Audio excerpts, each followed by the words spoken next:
แต่เพราะว่าเขาก็พยายามอยากซอยเขาให้มันมีชีวิตที่ดีขึ้นนะแต่เขาก็บ่เอาบ่พังเสือความเฮานะเขาก็เลยตัดตั้งแต่แรกๆเลยพอมีปัญหาว่าสิชาวบ้านก็ติเฮาหลายนะที่ว่านำพาผู้นี้มาเป็นได้แต่นำพามาอยู่นี่นะเขาก็เลยติจนแบบว่าจนบ่มีอันนั้นเลยมุนบนอยู่เลยบ่มีศักดิ์ศรีเลยเขาบ่กล้าบอกซุมน้องแม่นก็มีแต่ว่าเฮามองเกรงใจเฮา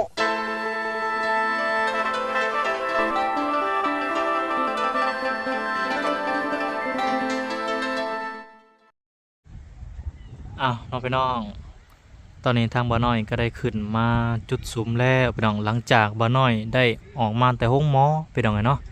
ก็อยู่บ้านก็อาทิตย์หนึ่งพอดีเต็มพี่น้องเนาะหลังจากปีใหม่ก็นี่แหละพี่น้องเนาะก็ขึ้นมาฮอดเพื่อนบ้านน้องอาเบยพี่น้องเนาะก็ได้ยินข่าวพี่น้องเนาะทางบ่อน้อยก็ได้ยินข่าวทางน้องอาเบยกับทางทีมงานพี่น้องเนาะเป็นจังใดพี่น้องอาจสิฮู้เนาะพี่น้องอาจสิเข้าใจเรื่องน้องอาเบยเป็นจังใดพี่น้องเนาะหู้ข้าวบ่หน่อยก็ได้เนาะก็ไปตามเรื่องนั่นแหละพี่น้องทำบ่หน่อยก็ได้ตอนนี้ก็ยังเว้ายังลายบ่ได้เด้อพี่น้องเพราะว่าบ่หน่อยปากยังแข็งอยู่อาการยังบ่100%ยังบ่เต็มส่วนว่าซั่นซะเนาะก็อัปเดตนำทีมงานนี่แหละบ่หน่อยก็ได้ก็ถือว่าฮักก็ฮู้เรื่องฮู้ราวนี่แหละพี่น้องว่า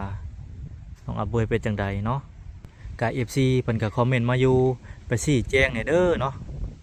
ทางเรื่องน้องอาเบยเป็นจังใดบ่น้อยก็อยากชี้แจงอยู่แต่บ่น้อยยังบ่สบายเนาะพี่น้องยังอาการยังบ่เศร้าว่าซั่นซะก็อยากชี้แจงอยู่เห็นข่าวในช่องแต่ละช่องเนาะก็ได้เบิ่งอยู่พี่น้องในข่าวก็ได้ทางน้องอาเบยเป็นแนวใดพี่น้องอาจสิฮู้เนาะบ่น้อยก็สิมาชี้แจงนำนั่นแหละเพราะว่าบ่น้อยก็หากับพื้นพี่น้องว่าซั่นซะเนาะสามเปลี่ยนไปคนละคนเลยบ่น้อยก็ได้พี่น้องป้าโตจักสิว่าจังใดพี่น้องโอเคน้องพี่น้องเดี๋ยวเราไปฟังเรื่องราวนำกันเลยโดยที่เข้าแล้วก็ขี่สกโตเขาเลื้อเลยก็สะซ้ายถิ่มก็แม่นเลยเขาเว้าเนาะแม่นเขาเว้าหลายๆคนเขาว่าเขาไปเก็บยังเอาเบยคนแบบนี้ยังเก็บมาอันนั้นเขาเว้าแนวนั้นแต่ว่าเขาติแน่หมู่เจ้าเขาติทุกเฮาเลยเขาติเท่านี้เขาติแต่ว่าเขาบ่อยากให้อยู่เลยเนาะคนละเรื่องเขาบ่อยากไปเว้าเรื่องไฟเรื่องมันบ่อยากไปยุ่งโดยเนาะแต่ว่าบ่ได้ยินกระเซยอยู่เขาก็แท้ว่าเขามาอยู่นี่แหละก็สร้างความเดือดร้อนหลายอย่างเนาะแม่นไผก็ว่าวุ่นวายเป็ดไก่หมดโอ้ยพี่น้องหมดเลยจุ่มบ่ได้เลี้ยงในแถวนั้นเด้ตั้งแต่อาเบยมาอยู่ไปกลางค่ำกลางคืนเนาะแม่นพี่น้องเลยป่ะอาเบยนี่คนสูบยาเสพติดเนาะแม่นพี่น้องยาเสพติดมันก็เป็นแบบนี้แหละเนาะไปบอกยังกับบอกพังว่าทั้งเวลากะจนแรกๆกะคือว่ารับเป็นคนดีกับซอยไปสักพักหนึ่งพอเราบอกบอกพังยุ่งเกี่ยวกับยาเสพติดกับถอยออกมานะก็เลยว่าคือว่าเพิ่นสิเป็นคนดีนะก็เลยให้ทั้งทีมงานถ่ายเนาะถ่ายไปเขาก็เลยบ่อยากมาเว้ายังเกี่ยวกับน้องเพิ่นก็เลยห่างมือไปปะไปเลยก็เลยบ่ถ่ายตั้งแต่มื้อนั้นเลยเนาะมือที่ไปเอาเงินทุกเจ้าเนาะแต่ก็หลายๆคนมาเว้าว่าเกี่ยวกับยาเสพติดเนี่ยเวลากันบริสุทธิ์เลยเนาะบริสุทธิ์คนเขาอยากได้เนาะคนที่เขาบ่มีอีหลีที่คนเคยที่เขาพูดซึกคุณค่าของเงินเนาะพูดซึกสอยไปแล้วมีชีวิตที่ดีขึ้นนะอันนี้เขาสอยไปแล้วแห้งนักหนาไปนะแล้วก็ไปสร้างความบุญวายทั้งเวลากับผิดพลาดที่ว่านำเขามาอยู่ในจุดนี้เนาะเราก็ต้องขอโทษขออภัยนำสุดเจ้าเด้อเขาก็เพิ่งรู้ความจริงนี่แหละว่าสุดเจ้าอยากได้เงินคืนสินะเนาะแต่ว่าท่านใช่หนี้เขาเป็นบอลนี่ฮะยังไม่ได้จ่ายเลยเขาก็ถามหาก็มีเงินจ่ายเขาเฮ็ดได้สารเฮาก็ยืมของเขามายืมเพื่อไปจะไปขายก่อนแม่นของเขาบ่มีเงินเด้เฮาก็เอาเงินเขาก็เอาเบี้ยเขามาขายนะสิมียืมก่อนกระโตกับกระเท่าแหละคิดว่าไปนั่งขายเอากำไรคิดว่าถ้าแบบที่หลายคนก็ว่าอยู่ได้เครื่องของเสียหายนะมอบให้เบาหล่าคนเดียวแต่ที่ผ่านมาแต่ตะกี้เวลาเลยออกป่าก็เลยออกแต่ทุนมามอบว่าเจ้าน้ำมาเจ้าก็ต้องหับที่ชอบเล่าจากชั้นนั่นสิเขาคล้องคนคือไปซีเลนนี่เวลาก็หับไว้เนาะพอหูแล้วก็เลยออกไปเหตุผลมันก็ว่าเนาะมันว่าคันเจ้าบ่เสือก็ไปทำ FC สุข่อยเห็นบ่สุข่อยมาน่ะ ตอนที่แรกนี่เด้ อือฮึ คอยก็มา เอ ส่ อง ไอ้ เขาอยาก น้อง เอามาทำเงินนั่นแหละของเราเอานั่นน่ะ อืมโดยเนาะ อืม ก็ที่แหละพี่น้อง จริงๆแล้วทางสุภาพบ่ได้ฮู้เรื่องอย่างได้ฮะ แม่ ว่าเพิ่น บ่ได้ฮู้ ไป มาเจ้าบ่ได้ฮู้ แม่น แม่นบ่ได้ฮู้เนาะอืม คล้ายๆไปตัวไปนอก เออ ทางสุภาพ แม่น สิใช้จ่าย แม่น อืม ก็เลยเพิ่นเบานั่นนั่นก็เลยสู้เฮาก็มาเนาะสองคน สรุปแล้วคือคนแถวนี้เขาบ่อยากให้อยู่เลยเนาะ บ่ให้อยู่เขาบ่ให้อยู่ เนาะมัน จิต สร้าง ใจ ปัญหา เขา หลาย บ่ให้อยู่แต่ว่าจิตเขาคิดเห็นจิตใจหมู่เจ้าแน่ แม่นเพราะว่าเขาช่วยเหลือ ว่า คน ได้ ไทย ทั้ง ห ก ลา ลาย งคืนนี่โจดมากระโพดนี่โจดแถวนี้เฮือนคอยจนไม่ได้รับไปได้นอน ของมันเป็นอันนี้คิดว่าหมู่เจ้านั่นผู้หลักผู้ใหญ่เนาะรักษารักษาได้ แม่นแต่เขาก็รักษาบ่ได้แล้วเขาก็เลยมอบ แม่ มอบคืนเขาก็เลยไปเสนอในบ้านว่าเขาคนนี้นี่เขาเข้ามาอยู่กับจริงแต่ว่าอันน่ะ สุภาพก็เลย ก็เลย บ่ได้ แม่ บ่ น ได้นั่นแล้ว เขาก็เลยให้หมู่ทีมงานทายเนาะทายแหละอันก็คือว่าเพิ่นสิเป็นคนดีนะ คอยผู้เพื่อนใคร มา นี่ให้ ผู้ คอย อื่น ลักไล่ เป็นคนดีนะ จนไม่ได้หลับไม่ได้นอนคอยอดเอา อันนั้น บ่อยากมีปัญหา ใครก็เว้าว่า อดเอา แต่กี้น่ะมันซั่วเนาะคิดว่าหมู่เจ้านี่สิอันน่ะช่วยแล้วมันสิเป็นคนดีเขาว่านะ คิดว่าซั่น เออ แม่น เออ มันสิเป็นคนดีประเด็นเขาซ่าอยู่ในบ้านนี่อีหยังอาเบยนี่มันคือเฮ็ดสัวอันน่ะยามใดก็ไม่ได้สัวบอก เขาช่วยซ้ำนี่ เออเขาช่วยซ้ำนี่แหละ หลายๆคนเว้า หลายๆคนเว้า นั่นแหละ คือว่า ทุกเขาก็คือว่า คนดีซะ คนเห็นแบบ คน คน ดี จุดซุ่มนี่ เขาบ่อยากให้อยู่แล้ว อืม แต่ว่ามันเขาคิดเห็นใจหมู่เจ้าซื่อ โดยแต่ถ้าว่าล่ะ ปล่อยวางแล้ว ปล่อยว่างแล้วนะนับแต่ไม่เดือนเป็นต้นไปเนาะ กับชุมข่อยนะ เออมันคือกันแหละ บ่ได้ ข่อย เอาแล้วมีแต่ว่าผู้ใดเห็นหลักหยังก็มีแต่ดำเนินการ แต่ทั้งว่าหลักสิมาเว้าในจุดนี้เลยเนาะ อ่า แล้วก็คือทั้งอันนี้เขาก็เขาก็ได้ไปแจ้งกันทั้งในบ้านเขาแล้วแล้วก็แจ้งพี่แจ้งน้องเขาแล้วทั้งนั้นนาทองว่าชูเฮาหาบอกบ่ได้สอนบ่ได้แล้วคนผู้นี้นะ อ่า ถือว่าสิมอบคืนให้ทั้งบ้านทุกเจ้าเนาะ ๆแม่ หลังจากมื้อที่เพิ่นเขาเอิ้นว่าอีหยังงัดห้องบ่พรเนาะพี่น้องเนาะพรงัดห้องแล้วก็เอาเข้าของไปนะแล้วเขาก็ไปแจ้งเบิดแล้วทั้งในบ้านในหยังนะ ได้ยินอยู่เขาเว้านะ แล้วก็หนีเตลิดเปิดเปิงไปเนาะเขาว่าอันน่ะน้องเพิ่นบ่ผิดบ่นี่หยังหาแต่แรกๆทีนี้ไปเห็นหยังไปฮอดพุ่นเนาะหรือว่าแนวใด ที่ก็ต้องมาคุยกัน มาคุยกันเนาะหรือแนวใดนะ FC บางคนก็หาว่าสุภาพในไร่นี้ แม่น จริงๆอ่ะทางตัวเจ้าของอ่ะ ตัวเจ้าของทำตัวเองนะ อ่า เขาพบเองเขาไปเอง อือฮึ ย่านความผิดแล้วก็หนีไปเอง แม่น เขาคิด มัน เอง รู้สึกแล้วในใจนะ อ่า คันมัน แต่ บ่หลักมันสิหนี่ไปไส แม่นแต่ว่ายอมหาว่าน้องค่อนข้างจะหัวไวเว้าหลอกแหลกเว้าเก่งไปก็จนยอม เว้าเก่งอะเบยนี่ ถ้าคนแบบว่าอันน่ะว่าง่ายถ้าแบบว่าแบบบ่โดนแหละก็บ่โดนด้วยใจเนาะหรือบ่โดนด้วยตัวเองนั่นบ่ ไม่ได้เอาเงินให้ ก็สิบ่เชื่อได้นี่เขาเว้าสินะ จนเขาถามว่าเจ้าคือซื้อทานว่าบ่ได้เอาเงินเขาโอ้เขาว่าบ่ได้ขนาดนั้นดอกคอยก็ได้ มันมาตัวเมียมัน อืม ว่ามันบ่ได้ให้เงิน ก็ของอย่า เขา ได้ ว่า เงิน หมอนี่สมาเป็นว่าสิไปใช้ลายคอยอีกคอยอยู่แต่คอย โดย เขา ก็ ซื้อ ตัวเมียเพื่อเมียเนี่ยเสื้อ แม่ จริงอ่ะเงินหนาไปแล้ว เอาไปแล้ว ไปซื้อ ให้ กิน เส้นสาว อ่า สี่สอบหันเส้นเช้าสอบหนึ่ง30สิวันในได้ซะ อืม ก็ซ้ำนั้นแหล้วเขาซื้อซ้ำนั่น แต่ว่าคือบ่เห็นมีเงินซื้อข้าวซื้อน้ำกินบ่ กับบ่ฮู้น้ำ บ่ เข้า แล้ แล้ว ว เขาแนวซื้อเม็ดหน่อยน่ะเด้ อืม อืม อันนี้เฮาก็บ่ฮู้แต่ว่ากลางค่ำกลางคืนนี่จนเฮาปุยหุยเพื่อนไก่นี่จนเฮาบ่ได้รับบ่ได้นอน อันข้าวนั่นหันจูดมากระโพดแถวนี้หันแล่นมาพี่แล้วก็จูดมาพุ่นแล่นไปพี่เฮาเพื่อนไก่กันนี่เฮาบ่มักความดัง อีกอย่างนี่แล้วก็เฮ็ดทานอีกแล้วก็เสียงดังกลางคืนมืดคืน แม่น แม่น เฮาผู้เฮือนไก่นี่เฮาหลากหลายบ่แม่นเฮาสิไปมักคนแบบนั้นเฮาบ่ ว่า มั ง่าย ก ก็คือ เฮาเท่าแล้วเฮาอยากอยู่สบายเฮือนเฮาอยู่ในนี่เพราะว่ามาอยู่แบบนี้หันมาวุ่นวายชาวบ้านบ่มักได้ แม่น เขาอยากอยู่เงียบ อะเบยนี่ ๆเขาอยากมีความสุข แอบสิสวย มันว่าใส่เฮามาหาสิยานอิหยังไปสิไปจับข่อย นั่นแหละ อืม คือตัวที่อัน เดี๋ยวนั้นได้ ทุ มัน กเขา บอก ปล่อย เลย ว่างทุกมื้อนี่ก็คือว่ามอบให้แหละไผที่อันน่ะสามารถเนาะ หรือว่าดูแลน้องเบยได้ก็มาสานต่อก็ได้เนาะ แม่น ถ้าเกิดว่าเรื่องเฮือนเรื่องซ่านนี่อันก็คือเว้าอะไรเนาะถ้าผู้ใหญ่เพิ่นว่าอันน่ะถามหลายๆฐานเพิ่นให้อยู่ก็ให้น้องอยู่คือเก่าแม่นบ่พอเรื่องใดๆมาอยู่แล้วก็ถามหาคนรับผิดชอบบาดนี้เนาะว่าไผสิ แม่นมี ไผ คน สิ รับผิดชอบ อัน สำหรับอันน่ะแม่นี่ฮับบ่ได้แล้ว อืมโด บ่ ย อยากให้อยู่ บ่อยากให้อ ใจ ยู่ นะเนาะ บ่อยากให้อยู่ อืมโดย เพราะว่าคนมันเป็นคนบ่ดี เนาะ อืมแต่ฮู้อยู่เขาว่าบ่ดีแต่ว่างั้นแต่เขาว่ายอมมันทุกข์ แม่ บ่ น มีสุขผู้ช่วย แม่น มันนั่นเขาว่าโอ้ยมันมีผู้ช่วยแล้วก็มันน่าจะสงบอารมณ์น่ะ อ่า บัดนี้ก็ไปเบิ่งคักกับไผก็ว่าโอ้ยบ่ได้ว่ะ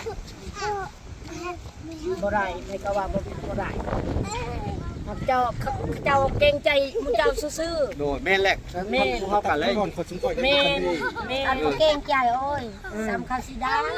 ก็พิจารณาทุกเฮาก็ได้เสนอทางในบ้านแล้วเนาะไม่ได้มอบคืนให้ทั้งอันในบ้านแล้วแหละการได้มอบคืนเนาะ ค่อย แล้วเฮาหา ความอด สิ ท ได้ นมันมากพี่หันมันเป็นธรรมดาเด้ เอ อ อ อดทน แม่น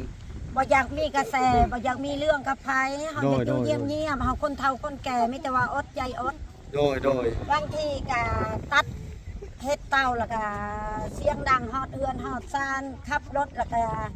กลับไปกลับมาจักอีหยังสารพัดกลางค่ำกลางคืนเปิด ที่ เพลง รถ อี สี ก แดงนั้นไป เปิ ตา ด ม อันนั้ เขา น ใส่พรแกใหม่เด้ อืม ลำโพงเพิ่นหันเลาะไปเลาะมาเลาะไปเลาะมาก็อดบ่อยากมีเรื่องราวกับไผความอด ก็ย้อนว่าคิดเห็นใจหมู่เจ้าแน่ เออเก่งใจเก่งใจคิดว่ามีหยังกะตา คิดว่าหมู่เจ้าก็ ผู้ใดผู้หนึงนะ แม่นคือว่า อืม ปัจจุบันนี่เฮาก็ได้มอบคืนให้อันน่ะทั้งในบ้านเขาแล้วทั้งพี่น้องเขาแล้วบ่เกี่ยวกับสู่เฮาแล้วนะ พังบ่สอนเลยเด้ มันสู่เฮาหาบอกบ่ได้ใช่บ่พังแล้ว บ้านนี่ให้เขาบ่ฮับได้ บ่ฮับได้ แล้วว่าพี่แต่ว่ามอบให้แล้วเขาก็เสนอคืนทั้งในบ้านทั้งนี่ว่าอันน่ะผู้ใดเดือดร้อนแล้วได้ก็ให้มาแจ้งความเนาะมาแจ้งความผู้ใดที่อยากถ่ายเรื่องอันอาเบยเรื่องจริงของอาเบยก็เนาะ ครับ แม่น มาเบิ่งความจริงนํกันเนาะว่าเป็นจังไดเนาะสาเหตุที่อัน นี่ได้ เป็นจังใดถึงต้นนี้ล่ะครับก่อความวุ่นวายจังใดนะ อ่า อืม ไปถาม แต่ว่าช่วงเขาได้แจ้งตำรวจไว้แล้วแจ้งอันน่ะในบงในบ้านอันนี้ไว้แล้วนะและเสนอทางอันบ้านเกิดแล้วนะทองหั่นไว้เรียบร้อยไปแล้วนะก็มีแต่ว่าเฮามอบคืนแล้ว ว่าจะเข้ามาให้อีหยังเนาะ อืม เขาก็เมื่อยใจแต่เขาบ่ปากอยก แต่ ให้ เขาคิดเห็นใจหมู่เจ้า โดยก็มีแต่ว่าช่วงเขาก็นี่แหละสิได้มอบได้มอบคืนให้ทั้งอันในบ้านได้ยังเรียบร้อยไปแล้วช่วงเขาสิบ่ขอยุ่งเกี่ยวนะแต่มื้อนี้เป็นต้นไปนะ อ่า แม่น อืมสิบ่ขอยุ่งเกี่ยวกับคนนี้นะ ผู้ใดเห็นเรื่องหลักยังนี่ก็มีแต่ว่า แล้วแต่เขา แล้วแต่เขา บ่ต้องเกรงใจสิบข่อยแล้ว บ่ต้องเกรงใจแล้วแต่ ทุกคนซอยบ่ได้เลยเด้มัน อ่ามั มันเมื่อยที่จะซอยทุกแบบว่า จนอนุโลมจนว่าง่ายเฮ็ดหยังผิดกันจนแบบว่า จนบางเทื่อต้องขอโทษขออภัยนำซุเฮากะบางเทื่อเว้าความจริงคนก็บ่เชื่อนะบ่เชื่อน้องสิหลอกแหลกเว้าไปมาๆนะก็แบบว่าเว้าเก่งเกินคือแบบบ่สัญญาซอยนั่นแหละเนาะว่าง่ายๆเนาะ แม่น เฮ็ดนั่นนี่เพรถเพก็บ่ยอมรับความจริง ไผสิสอนหันเซิร์นโลด ไผสอนก็บ่ได้ ได้สิมาสอนหันเซิร์น บ่ล่าออกตั้งแต่นั่นแหละ หมู่ ออก เจ้า ตั้งแต่ หา เดือนหก ตีบนี่เด้ไปถามค่อยสุค่อยปัดหาเฮ็ดยามหาเฮ็ดก็เห็น หัน เราไป หัน ทิม ก็ อยู่ คอยนี่เป็นผู้บอกเจ้าว่าหันรถทิพย์นะหันมาเจ้าถามว่าใส่รถทิพย์ กี้อ่ะ เออ ตะกี้หันคอยไปบอกว่ารถ ท ทิพ มิด ย์มันทิพย์มียังนะหันว่าสั่นก็ยังบอกอันนั้นแก้วหันว่าแก้วไปเอานะแม่ แสดงว่ายังอีกหลายคนอยู่แล้วนี่เนาะ คอยก็ยัง เป็นเรื่องราวที่ มาบอกเจ้าว่ามาเอานะแม่คอยเบิ่งหันขึ้นรถทิพย์เอาเบิ่ง แต่ส่วนของเงินนี่คนละจักล้านนะ คอยหัน3 ล้าน3 ล้าน4 แสนของคอย ก็คือมีแต่ว่าไผหับที่สอบตัวเราสมือนี่ก็ให้มามาแบบว่าไงคือมาเคลียร์เนาะ มาเคลียร์ ได้เนาะ คลียร์ แต่ชูเฮาหับ ได้ บ่ รับรอง บ่หับผู้หับเห็นแล้วเนาะบ่ฮอนเนาะแต่ว่าชูเฮานี่ก็ยังสิเอาเรื่องอันนี้ยังเกี่ยวกับเพิ่นงัดห้องกันยังที่ว่าไปหลักเงินหลักหยังหั่นน่ะ แม่น หลักเงินแล้วก็ใช้ให้ไปสีชูเฮาไหลนี้อีกนะ แม่น เนาะเนาะก็เลย จังหวะก็มีแต่ว่าถ้าผู้ใดรับผิดชอบเอาเบยก็ให้มาเคลียร์กับทางในบ้านอยู่นี่เนาะหรือว่าจะให้เขามาอยู่นั่นนี่แต่เรื่องมาอยู่มายังสู้เฮาบ่ติดขัดนะนอกจากมาก็ไม่อยู่เลยแต่ว่าเขาขอตอนนี้ทางอันในบ้านหรือว่าอันน่ะเขาขอคนยืนยันขอคนหับห้องนะว่าสิอยู่ในชุมชนนี่ได้บ่นะเนาะบ่พรเขาขอคนนั่นแหละคนที่มาหับห้องแต่ทางอันเบาลานนี่บ่เอาแล้วตั้งแต่แรกๆเลยเวลาบ่ได้ถ่ายน้องตั้งแต่แรกๆเลยนะก็คือตัดปัญหาออกตั้งแต่แรกๆเลยนะเนาะเป็นจังได๋กะอันนั้นแล้วแต่เพราะว่าเฮาก็พยายามอยากช่วยเขาให้มันมีชีวิตที่ดีขึ้นนะแต่เขาก็บ่เอามาบ่พังเสื้อความเฮานะเขาก็เลยตัดตั้งแต่แรกๆเลยพอมีปัญหาว่าสิชาวบ้านก็ติเฮาหลายนะที่ว่านำพาผู้นี้มาเป็นจังได๋แต่ก็นำพามาอยู่นี่นะ แม่น เขาก็เลย ติดแล้ว ติจนแบบว่าจนบ่มีอันนั้นเลยบ่ มัน บ่ มี อ ศัก ยู่ ดิ์ เล ศรี ย เลยนะ บ่มีศักดิ์ หั ศ ก รีเลย เขาบ่กล้าบอกซุมน้อง แม่น อืม ก็มีแต่ว่าเฮา เขา มอบ เกรงใจ เขาอันตั้งแต่มือเกิดเรื่องแล้วเขาได้มอบคืนไปแล้วทางในบ้านนะยังกับวิตวะอันน่ะไพ่ที่มีส่วนเกี่ยวข้องกับเบยให้มาหับที่สอบเอานะไพ่ที่มาถ่ายหรือว่ามาติดตามชีวิตเขานะกลับมายืนยันเอาเนาะบอกคนนี้บ่มีหลักบ่มีฐานนะก็ให้มายืนยันเอาแล้วก็สั่งสอนให้เขาเป็นคนดีก็ดีใจนํเนาะทางวลานี่ดีใจนํทางวลานี่สิซอยแต่คนที่อันน่ะ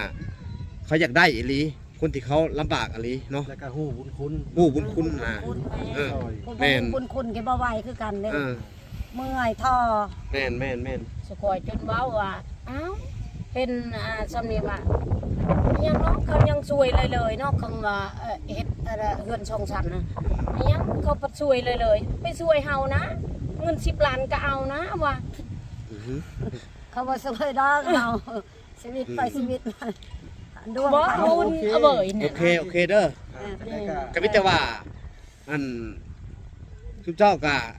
มาเรียกร้องเอานำคนที่เขามาหรือว่าทานได้ที่ให้อันน่ะ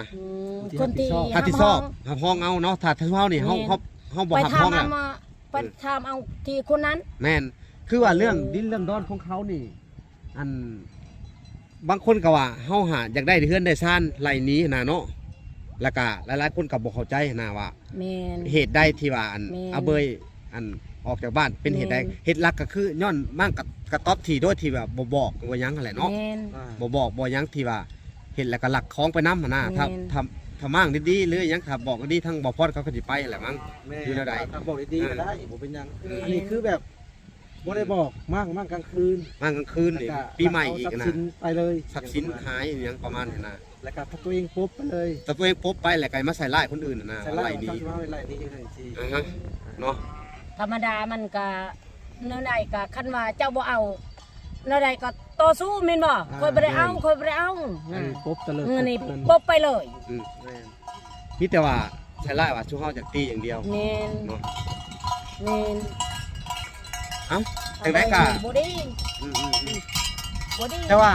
เรื่องชาวบ้านนี่ก็ยังหลายคนเลยที่ยังบ่ได้ออกมาเว้าเนาะ อืม พี่น้องเอ้ยติดตามตอนต่อไปแล้วว่าสิเป็นจังไดพี่น้องเอ้ยเนาะ ตามต่อไปอีก นี่แหละก็คือชาวบ้านเพิ่นมาทวงความยุติ ญา ธรร ติ ม แต่เขาญาติบอกก็ไล่คนลูกเขาว่านั่นบอกเจ้าน่ะเขาติมันเจ้าน่ะ นะ ได้ดู โดยเฮาปล่อยแล้ว ที่ฮูอันน่ะแม่นี่ได้ยินอืม ว่าเอาโจรเอายังมาอยู่นี่ เออ เอาขโมยมาอยู่นี่แหละพี่น้องเอ้ย จนเขาด่าเขาปล่อยนั่น ที่บ่ล่ะออก เขาเบื่ แร อก ๆอะ แล้ว เนาะที่ว่าบริถ่ายทำน้องก็เลยว่าปิดบังไว้ก็คือได้เพิ่นสิเป็นคนดีพี่น้อง แม เอ้ย น